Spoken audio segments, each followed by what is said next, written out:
Fala, rapaziada, beleza? Tranquilo. Vou trazer um especial de 200 inscritos para vocês. Até que enfim, né? Demorei pra caramba para trazer. Estou com o meu professor de Geografia e História, Ramon. Ramon, se apresenta aí pra rapaziada aí, Ramon. Tudo bom, galera? Primeiramente, gostaria de agradecer o convite do Bernardo. Fiquei muito feliz, acompanho o canal dele. Quando recebi o convite aqui para estar junto com vocês, eu fiquei, poxa, muito alegre. Fiquei muito ansioso por esse momento. Galera, meu nome, como o Bernardo já falou, é Ramon. Eu sou professor de História e Geografia e eu leciono do 6º ao 9º ano. Essa foi uma apresentação do meu professor. Queria pedir seu like, sua inscrição, se não for inscrito. Essa aqui foi a primeira vez. Ativa o sininho aí, pô, ajuda a gente aí. Chegamos aos 200, agora rumo aos 300. E compartilha o vídeo aí, puder ajudar. É isso. E bora pro vídeo. Bom, aqui eu tenho algumas perguntas para você que eu fiz. Eu separei 9 perguntas. E a primeira é: o que fez você querer ser professor de Geografia e História? Então, é uma pergunta muito interessante. Como é que veio o desejo para se tornar um professor? A ideia de ser um professor, ela não veio desde a minha infância. Na verdade, desde a minha infância eu tinha muita afinidade com essa área de humanas. Gosto muito de história, gosto muito de geografia. Mas a minha ideia inicial, o meu sonho de infância era fazer arqueologia, né? A arqueologia, para ser arqueólogo. Ficava vendo os filmes lá do Indiana Jones, eu ficava vendo, eu jogava na época do PlayStation 1, o PlayStation 1 tinha o Tomb Raider, aí eu ficava olhando aquilo e falei assim, cara, eu quero ser um arqueólogo. Eu sempre gostei muito, sempre tive interesse, ficava vendo History, ficava vendo Discovery Channel, tudo. Comprava revista na banca de jornal, porque quando eu era mais jovem, a internet era difícil o acesso, né? Era muito pequena ainda, né? E a internet era discada, sabe? Então a conexão era ruim, era caro, você tinha que entrar de noite, porque aí ficava mais barato. Então, tudo que eu tinha oportunidade de estar tendo acesso pela televisão, revista, em banca de jornal, eu comprava, guardava com o maior carinho, e eu sempre nutri um desejo como esse, né? Só que a gente vai crescendo, né? E vai vendo a realidade, e quando chegou a época de fazer vestibular, eu lembro que eu fiquei com uma grande dúvida, falei assim, qual área eu vou prestar vestibular? Para qual área eu vou me decidir? E aí eu me pegando em relação àquilo, qual profissão, aí você começa a investigar, e aí eu descartei arqueologia, porque fazer uma coisa para ganhar dinheiro. Eu me formei em 2008. Quando eu me formei lá no ano de 2008, não havia também não sou universitário, eu fiquei ali no limbo, né? E foi nessa que familiares, amigos ajudaram, minha mãe e meu pai principalmente, me apoiaram muito nesse momento. E aí eu fiz um ano de cursinho. Um ano me preparando. Eu entrava às 7 na escola, saía às 6. E aí passava o dia todo estudando. De manhã aula, de tarde só exercício. Só focando para o vestibular. E aí, nesse contato com o cursinho, por que eu estou dando essa volta toda para responder a pergunta? Porque são exemplos que a gente recebe na vida, que marca cada um de nós, que vai nos ajudar nas nossas decisões futuras. E eu tive contato com alguns professores nessa minha época de cursinho, que fez novamente acender a chama em relação à área de humanos, de história e geografia. A pessoa dava uma aula, eu falei assim, cara, que fantástico. A metodologia dele, a forma como ele passa o conhecimento, cara, é tão fácil, faz você ter o desejo de pegar, querer aprender mais. Poxa, e aquilo cada vez mais, apertando mais o meu coração, falei assim, não, eu vou fazer. E aí, quando eu fui fazer o vestibular em 2010, aí o vestibular de 2010 foi o primeiro modelo de vestibular, esse que a gente conhece na atualidade. E aí, quando eu fiz, graças a Deus, Deus me abençoou muito. Eu acabei passando para a Universidade Federal de Juiz de Fora, uma universidade fantástica, hoje que eu tenho muito carinho no meu coração, uma universidade excelente, peguei ótimos professores, me ajudaram, me orientaram, e aí veio ali o desejo junto. Falei assim, olha, caramba, eu quero seguir por essa área. E aí são altos e baixos. História e Geografia. Na verdade, na UFJF, eu prestei o curso de História, bacharelado e licenciatura. Depois, quando eu fiz uma segunda graduação em outra universidade, eu vim fazer justamente o curso de Geografia. Foi num segundo momento. A minha primeira formação foi em História e Geografia, foi em História pela Universidade Federal de Juiz de Fora. E lá veio a oportunidade das bolsas de iniciação científica, aonde eu comecei a ter contato com sala de aula. Eu fiz a minha experiência assim, de sala de aula, a primeira, dentro do Colégio João 23, é o preparatório, é um colégio vinculado à Universidade Federal de Juiz de Fora. E lá que ela chama de ser um professor, de atuar nessa área, cada vez mais foi crescendo. E hoje eu trabalho como professor de História e Geografia, né? Ah, que maneira essa trajetória, Ramon. Tem uma coisa que eu não sabia, não. Achei muito legal, cara. Muito legal sua trajetória aí. Você ficou não mal, assim, mas você ficou meio triste quando você não passou e hoje é um baita de um professor. Eu posso falar isso. E é interessante a gente falar um pouquinho disso também, o Bernardo. Sabe por quê, meu amigo? Muitas das vezes, quando vai chegar o momento de todos vocês estarem fazendo vestibular, é uma pressão muito grande em cima do aluno. É como se fosse uma obrigação ele passar no vestibular.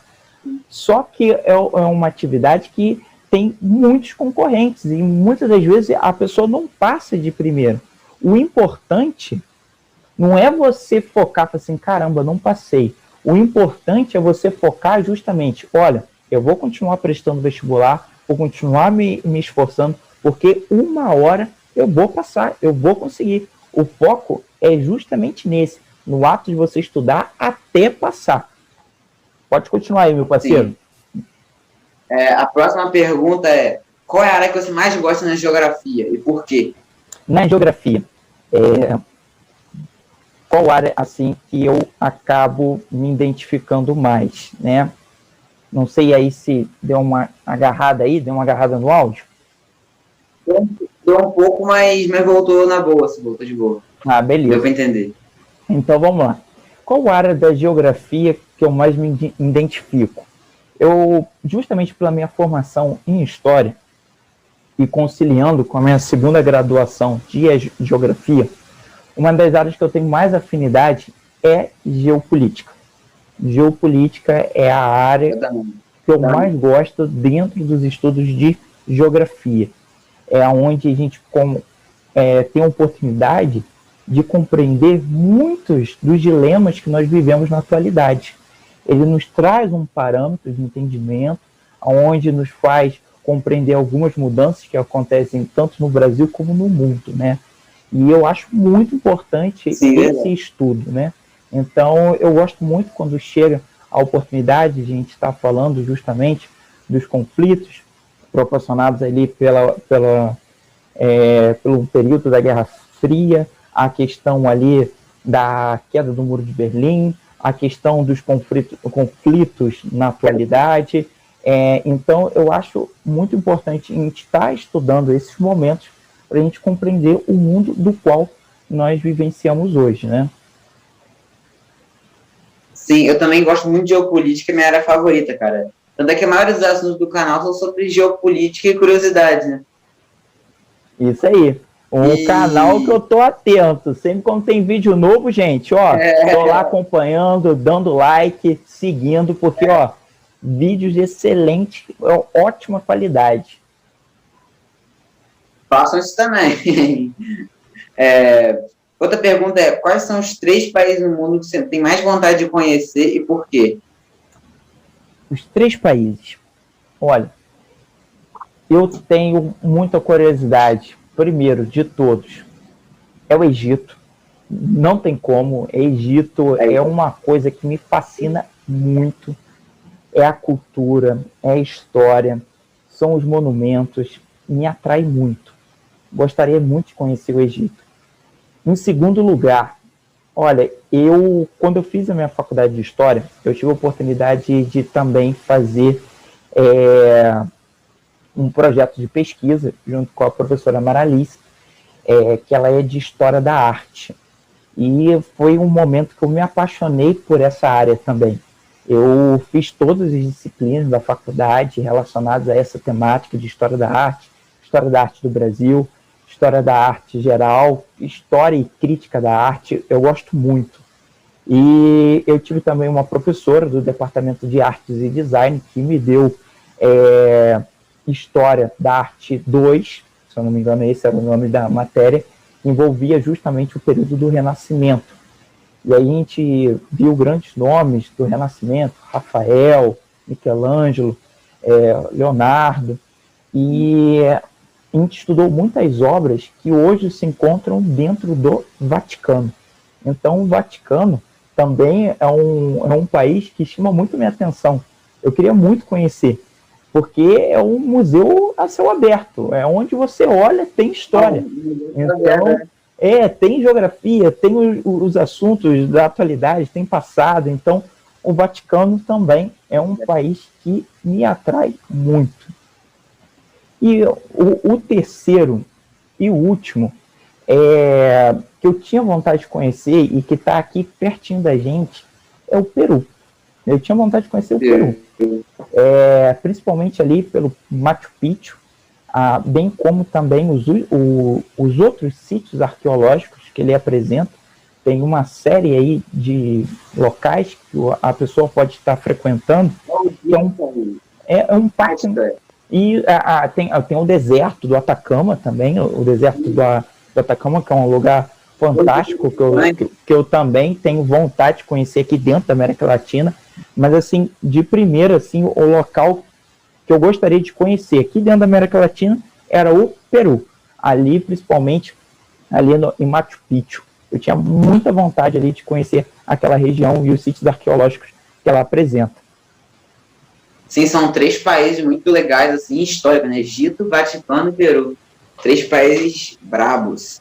E qual foi o vídeo do meu canal mais interessante para você? Então, eu gostei muito justamente do seu vídeo de movimento de revoltas no Brasil. Eu gostei muito daquele vídeo, porque você fala até uma frase lá no início do seu vídeo que eu costumo usar muito nas minhas aulas. Tipo assim, muitas das vezes a pessoa, ao estudar a história do Brasil, ela fala assim, nossa, que história chata, cara, não aconteceu nada no Brasil. Não aconteceu nada, aqui não aconteceu nada, cara. É boa mesmo a história geral, a história da Europa. Há uma tendência, justamente, grande parte dos estudantes, em perpetuar uma forma de ensino que é justamente focada no eurocentrismo, de que os grandes eventos que aconteceram na humanidade, que são importantes, são aqueles praticados na Europa. Não é culpa deles, isso é uma coisa que vai passando, muitas vezes, gerações por gerações, de professores, ou de forma inconsciente, passada, assim, onde mostra o que é importante é a Segunda Guerra Mundial, é a Primeira, a Segunda Guerra Mundial, é a Guerra Fria. Então, tipo assim, é nesse contexto. Sim. É assim o meme. Fazer um tour pelo mundo. Aí aparece o mapa da Europa, os Estados Unidos e o Japão lá, o mundo. Exatamente. Gira em torno das grandes potências. Enquanto que a história do nosso país, muitas vezes, a gente deixa de lado. Mas se pegarmos a história do nosso país, vendo os grandes momentos, as revoltas, as vitórias, as reviravoltas, a gente vai ver que é uma história muito rica, muito rica. E uma história marcada por várias batalhas justamente que proporcionaram a formação da identidade do nosso Brasil. Então eu gostei muito, porque mostra os momentos que teve aqui no Brasil, o movimento de revoltas, uma série, né, que você selecionou alguns, Eu achei muito interessante, gostei muito daquele vídeo. A próxima pergunta é: você acha o conhecimento sobre geografia e geopolítica importante na sociedade atual? Por quê? Sim, com certeza. Com certeza. O estudo de geopolítica, o estudo da geografia em geral, é muito importante. Por quê? Muitas coisas que acontecem hoje na nossa sociedade, ela não está limitada ao nosso âmbito local. Muito pelo contrário. Hoje nós vivemos num mundo globalizado. Ações que acontecem em outra parte do mundo, em outro local, de forma, tipo, absurda, né? Exatamente. Ela vai interferir dentro do nosso país, dentro da nossa vida pessoal. Então, por exemplo, quando você entra dentro de um supermercado, você vai comprar o item e você vai ver que aquele item um dia está num preço, na outra semana já está outra. Isso tem a ver justamente num contexto mundial. Isso pode ter a ver com as questões envolvendo conflitos em alguma parte do mundo, ou alguma decisão tomada por algum país.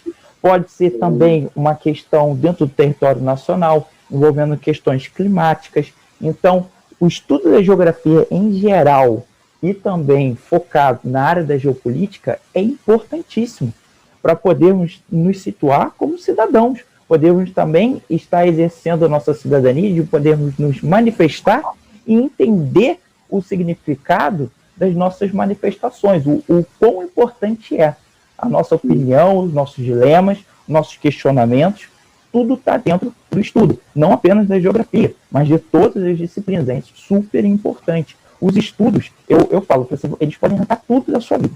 Pode estar arrancando seus bens, pode estar arrancando outras questões aí, mas conhecimento é algo que não pode tirar. Fica em você. O conhecimento que você adquire, você leva para a vida. Então, estudo é fundamental. E outra coisa também, você só entende o mundo se você souber de geopolítica. Tipo, se não souber nada, você não sabe o que está acontecendo. Você não vai entender nada. Sim, verdade. A pessoa fica alheia às decisões. É como se fosse um barco que não tem a vela, e aí, conforme faz o movimento das ondas, ele vai jogado para um lado ou para o outro. Por quê? Ele não sabe se posicionar. Exato. Então, é a mesma coisa o aluno ou o indivíduo cidadão que não tem o conhecimento. Quem fala, quem faz um discurso, ele segue aquela pessoa. Mas ele não para refletir, poxa, será que é isso mesmo que ele está falando?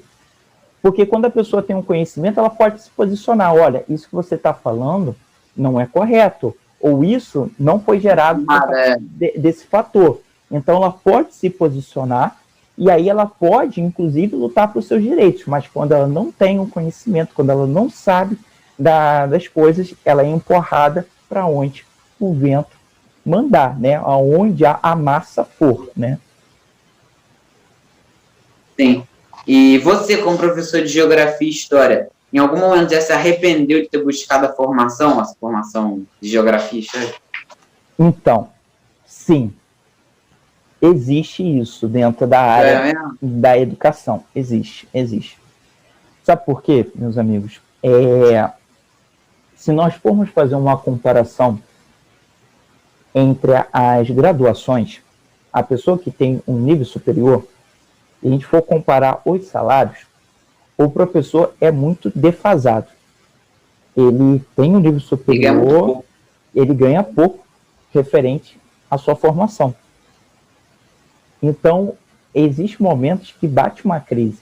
Assim, caramba, me dedico tanto tempo voltado para preparação de conteúdo, de formação, de especialização, buscando fazer um após, o desejo de fazer um mestrado, mas muitas das vezes bate esse dilema referente à questão da valorização do professor, tanto dentro de sala de aula, como essa questão de remuneração.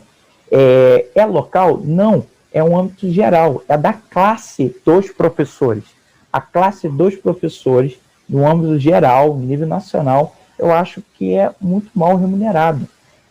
Isso é um discurso já antigo, não é novo, mas que às vezes bate um dilema assim, caramba, será que eu fiz o correto de escolher a faculdade? fazer essa faculdade? E aí, meu amigo, vem a questão. Quando você tem amor pelo seu trabalho, quando você tem amor pela sua área de estudo, você vai se tornar um excelente profissional e você vai se destacar. E querendo ou não, mais oportunidades vão aparecer para a sua vida. E essa oportunidade podem te proporcionar um conforto financeiro. Agora, quando você escolhe uma área que você não tem afinidade, que você não gosta, você não tem o desejo de estudar, não tem o desejo de crescer profissionalmente, você não gosta, você só fez ali por uma questão de remuneração. Então você pode se tornar um péssimo trabalhador, um péssimo funcionário. Então é importante a gente sempre repetir isso. Assim, eu gosto dessa área? Gosto. Então vou fazer. Mas aí a seguinte questão, se você for fazer, seja o melhor. Busque ser o melhor. Porque aí mais oportunidades vão aparecer na sua vida. E aí, por exemplo, você tem oportunidade dentro da universidade, você tem oportunidade para fazer preparatórios de vestibular, são áreas que podem te promover também tanto aí um crescimento profissional como financeiro também, né? Sim, e a próxima pergunta eu perdi a pergunta aqui, peraí, você acha que, qual país tem a potencial de se tornar um grande economicamente? Qual país tem potencial para tornar um gigante, assim? Então, gente, quando a gente fala de geopolítica, né, a gente vê no cenário atual, é muito difícil a gente focar num país, assim, cara, hoje esse país ele tem o potencial para se tornar uma superpotência. Só que a gente sabe que a história e a geografia, ela tem uma dinâmica que é muito reviravoltas, né? A gente não sabe o dia de amanhã, o que pode acontecer. Mas o destaque em especial é justamente no grupo dos BRICS, né? Inclusive do qual o Brasil faz parte. Mas dentre esses países que fazem parte dos BRICS, são os países emergentes, do qual se destacam, principalmente do ponto de vista econômico, é a China. A China é um país que, exatamente, não pode mais ser ignorado quanto potência econômica. O mercado chinês é gigantesco. A extensão da sua influência também é significativa. Então, hoje, até no cenário aí que a gente vê econômico, a gente vê que os Estados Unidos ele exerce uma competição justamente com o mercado chinês. Então, a China é um do qual eu destacaria, né, dentro desses grupos de países emergentes. E falando em China, você acha que a gente está caminhando para que a China se torne o comandante do mundo? Que por muito tempo foi os Estados Unidos? Não acredito. Porque nesse âmbito mundial, não é apenas os Estados Unidos que se destacam, né? Nós temos aí outros países que também se destacam. Nós temos a Inglaterra, temos a França, temos as potências europeias que, mesmo ainda não exercendo o mesmo poder que havia no passado, né, a sua importância no cenário global é marcante. Então, eu acredito que a China não se torne hoje, não se torne amanhã, né, uma superpotência, assim, do ponto de vista de ditar o mercado global do ponto de vista militar, né? Eu não vejo isso. Eu vejo que a China ela vai acabar, hoje a gente vê isso, esbarrando em várias questões que vão ferir os interesses dessas potências. Então, acho que o mercado hoje global, ele é muito competitivo. Então, eu não vejo como só a China se tornando ali a única detentora do poder, a que manda na questão, nos outros países. Não sei se eu estou conseguindo me expressar bem aqui, referente a isso, mas eu não vejo a China assim. Ainda é muito forte essa questão do Ocidente, né? E eu acho que ainda vão se manter durante muitos anos ainda um foco nessa questão do poderio ainda desses países, como, por exemplo, os Estados Unidos, Inglaterra, França. Eu acho que ainda eles vão permanecer ainda durante muito tempo influenciando. Sim. Mas que está tendo uma mudança, está. Que a China está promovendo uma competição, enfrentando economicamente, mostrando seu poder, ela está. Sim, de fato. É um país que não pode ser ignorado. Eu costumo falar que a gente vive uma segunda guerra fria, só que em vez de ser militar, é econômica. E é entre Estados Unidos e China. Há uma competição muito grande do ponto de vista econômico, sim, entre as duas nações. A busca por mercado consumidor, né? A questão do capitalismo. Então, sim, há um confronto muito grande. Muitas das vezes, os Estados Unidos tentando fazer alguns acordos para tentar diminuir o poder e a influência da China, mostrando que realmente a China é um país com grande potencial e que ele não pode ser ignorado, a sua influência, o seu poder econômico, né? E, Ramon, gostei dessa participação e das perguntas que eu fiz. Agora vão para o que o povo quer. As perguntas que o povo fez no meu Instagram aqui, os seguidores da página fizeram no Instagram. E é o seguinte, tem várias perguntas aqui. A primeira delas é: qual o seu país favorito, culturalmente falando? Culturalmente falando, meu país favorito. Gente, Brasil. Com certeza. Brasil. Culturalmente, Brasil. A história do nosso país, a cultura do nosso país é muito rica. São várias influências, são várias formações. Eu gosto muito, eu sou apaixonado pela cultura brasileira. Eu amo meu país. Tipo assim, muitas das vezes a pessoa, o Brasil, se tem que dar uma coisa errada no Brasil. Não, gente. Problema tem em todo local. O Brasil, muito pelo contrário, é um país maravilhoso. Um país com belezas naturais, praias, montanhas, regiões serranas, parques excelentes. O pessoal, o cidadão, o brasileiro, muito receptivo, um povo alegre. Exatamente. Então, tipo assim, e a cultura, nossa cultura é muito rica. A variedade de tradições que nós encontramos dentro do nosso Brasil é fantástico. Eu sou apaixonado pelo Brasil. Então, eu destaco o Brasil. E a outra pergunta é: qual guerra mundial foi mais importante? Caramba, qual guerra mundial foi mais importante? Então, meus amigos, nesse parâmetro aí de guerra mundial, é justamente a gente entra dentro da Primeira e Segunda Guerra Mundial. E aí entra a questão, Primeira ou Segunda Guerra Mundial? Hoje, a historiografia já trabalha com a seguinte ideia: por mais que os livros didáticos e nós, ao nos referirmos quanto a esses dois conflitos, nós temos uma tendência de separar a Primeira Guerra Mundial e a Segunda Guerra Mundial, não há. Na verdade, é uma continuação.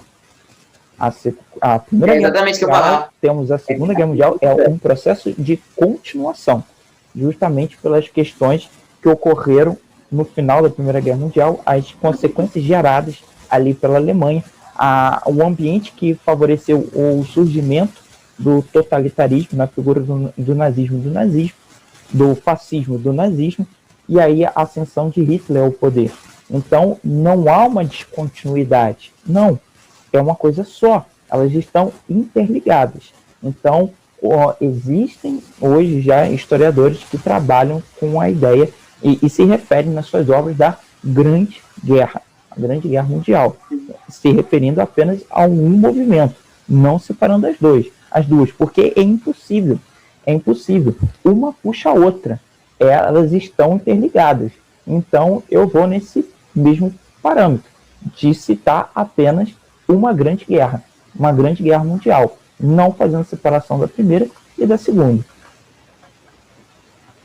Tipo, a Segunda Guerra foi meio que uma tentativa de revanche da Alemanha. Tipo assim, vocês passaram o rodo em mim aqui, agora que eu vou derrotar vocês. A grande questão é que justamente foi um ambiente promovido pelo término da Primeira Guerra Mundial. As duras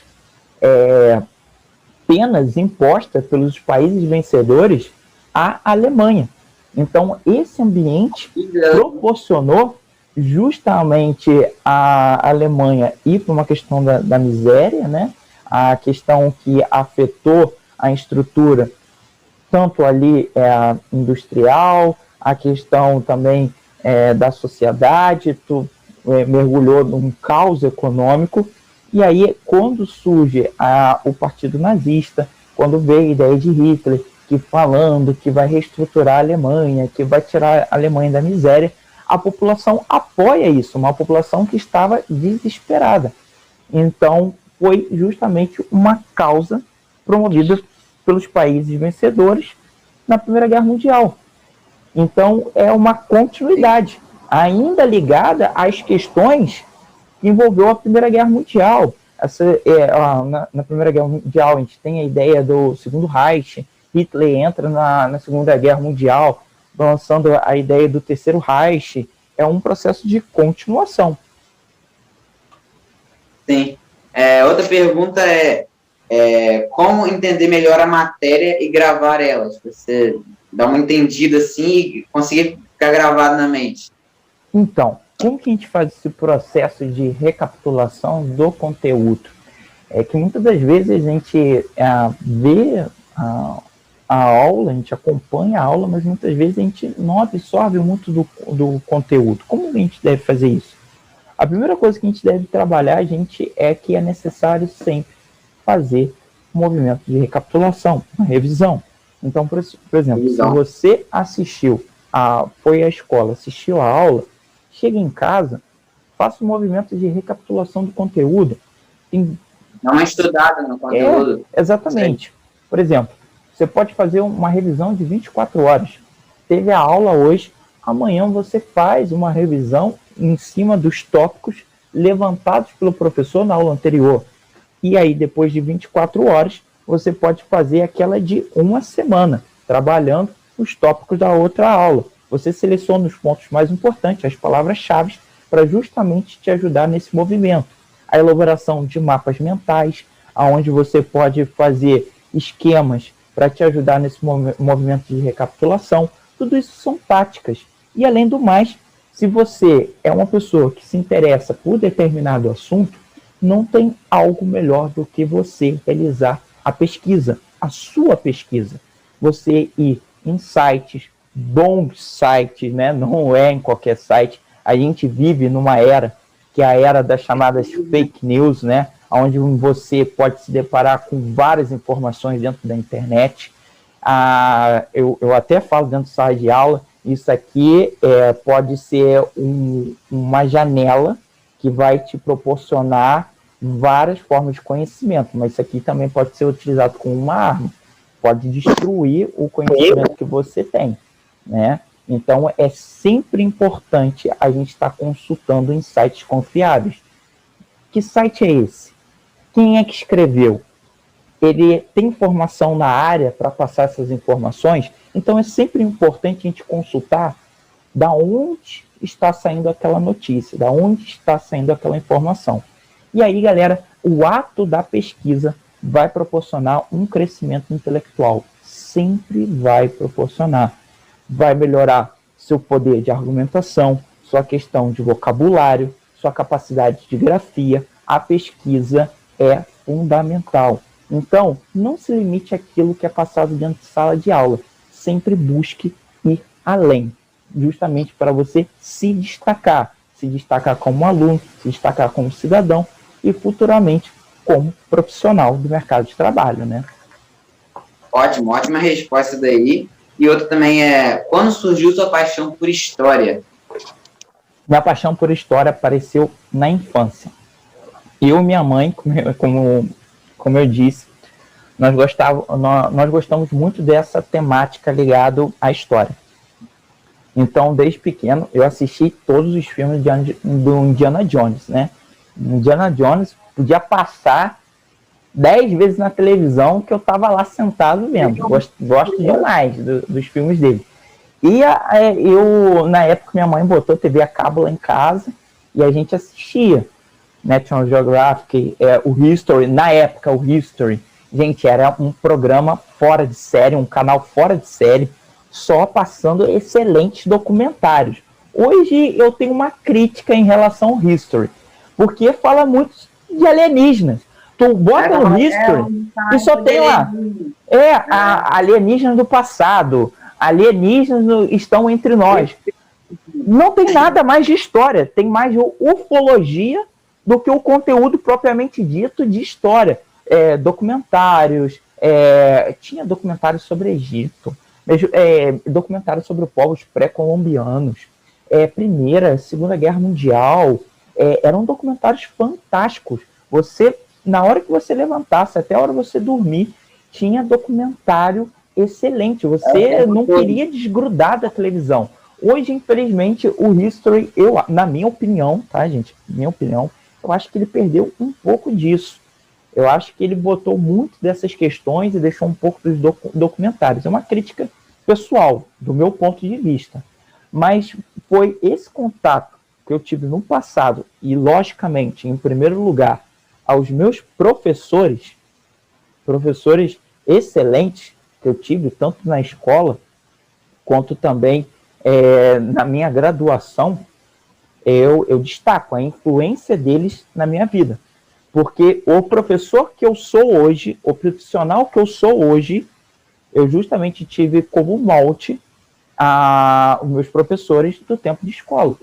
Eles que me influenciaram. O meu estilo de dar aula é justamente baseado neles. Então, eu julgo justamente esse momento do meu desejo de fazer história na minha infância, quando eu era um estudante. Sim. Outra pergunta aqui, essa aqui é um pouco mais, não sei se é zoeira, o cara tá falando real. Pergunta para ele por que a Terra é plana. O que você acha dessa teoria? Por que a Terra é plana? Meu amigo, isso é uma questão muito complicada, né? Por que a Terra é plana? Não, meus amigos, a Terra não é plana. Mas isso me assusta porque essa corrente de pensamento, ela tem crescido, ela tem ganhando força. Você entra na internet, você vai pesquisar essa questão ligada ao terraplanismo, ela tem crescido. E me espanta isso. Porque essa questão que envolve o terraplanismo está relacionada ao movimento negacionista. Então, por exemplo, você negar o conhecimento científico. O conhecimento científico promovido pela universidade, pelos pesquisadores. Pessoas que se dedicaram uma vida inteira a respeito de um tema. Então, são pessoas que fizeram graduação, que fizeram mestrado, o doutorado, o pós-doc, que têm uma média de 10 a 20 anos de estudo, que são profissionais focados, gabaritados para falar de determinado assunto. E muitas das vezes as pessoas trocam a informação promovida por esse indivíduo por outra que está dentro das redes sociais, dentro do WhatsApp, dentro do YouTube. A gente troca. Fala assim, não, isso que você está falando tudo mentira. O que está valendo é essa corrente aqui dentro do WhatsApp que me passaram. Então, eu acho muito perigoso isso. A gente não está dando os devidos créditos justamente ao conhecimento científico. A gente está descartando para dar, muitas das vezes, voz, para dar a nossa atenção a pessoas que, muitas das vezes, não são nem da área. Que elas vão lá, fazem um vídeo no YouTube, prestam sua opinião, e aquilo começa a ser a verdade. Eu acho isso muito perigoso. Sim, também não concordo com essa teoria. Essa teoria é bem doida, assim, uma teoria bem sem fundamento. E tem duas perguntas também, ó. Já comeu pão com vinagrete? É pão com vinagrete. Não. Não. Ai. Aí tem uma aqui também, ó. E a live do Candy Crush? Vai rolar quando? Isso daí vamos dizer que é tudo piada interna, né? Isso daí, para os meus alunos, eu sempre falo isso. Falei, gente, eu vou começar na Twitch. Vou começar a fazer live. No YouTube, eu vou fazer live na Twitch, gravar e jogar no YouTube, né? E vai ser justamente a do Candy Crush, né? Eu não sei nem se eu posso estar falando o nome da Twitch aqui, eu acho que eu não posso. Então, eu vou trocar pelo canalzinho roxo, que é o canalzinho roxo, todo mundo sabe. Bernardo vai trabalhar com a edição, ele vai cortar o nome da Twitch, que eu acho que não pode. Mas é uma brincadeira da minha parte. Ó, Ramon, acabaram as perguntas e gostei muito de estar aqui com você, que fez essa entrevista. Ramon, um grande apoiador do meu canal, sempre apoiou, divulgou, me ajudou aqui. Um dia a gente volta aí também, daqui outro dia. Outro dia eu te convido aí para participar de algum vídeo, alguma outra entrevista. E foi um prazer estar aí com você. Bernardo, eu que agradeço, meu amigo, pelo convite. Como eu disse aí no início da nossa conversa, eu fiquei muito feliz quando eu recebi aí a mensagem do nosso amigo Bernardo, convidando por esse momento. Fiquei muito ansioso, porque desde que o Bernardo começou o canal, eu achei uma atitude dele muito legal. Falei assim, caramba, o Bernardo ele já está querendo fazer um conteúdo para o YouTube e um conteúdo de qualidade, trazendo curiosidades, informações de história e geografia, algo que é muito importante. Então, aquilo que eu pude, eu sempre ajudei, pude ali divulgar ali o canal dele para conseguir mais seguidores, porque isso é muito importante, gente, é uma ação muito legal. E aí, eu reforço aqui, galera, se você está vendo esse vídeo também, ajude aí a ação do nosso amigo Bernardo. É justamente que a gente procura fazer em relação a todos os nossos alunos, que eles não fiquem limitados às ações dentro de sala de aula, muito pelo contrário, que eles expandam o conhecimento acadêmico deles, que eles expandam as suas ações, que eles justamente busquem ali conquistar o seu espaço. E o Bernardo está justamente fazendo isso aqui dentro do YouTube, que é uma plataforma gigantesca, e que ele pode atingir e passar essas informações para várias pessoas. Então, eu super o apoio, gosto muito do conteúdo do Bernardo, e aí sempre tem aí o meu like nos vídeos dele. Ó, galera, é isso, espero que tenham gostado do vídeo. Esse vídeo aqui foi muito legal de fazer, gostei muito dessa entrevista, especial 200 inscritos aí, enrolei, mas saiu, graças a Deus. Deixa seu like aí, se inscreve se não for inscrito, ativa o sininho, compartilha. É isso. Valeu, Ramon. Tamo junto. Falou. Valeu, gente. Obrigadão. Grande abraço para vocês. Tchau, tchau.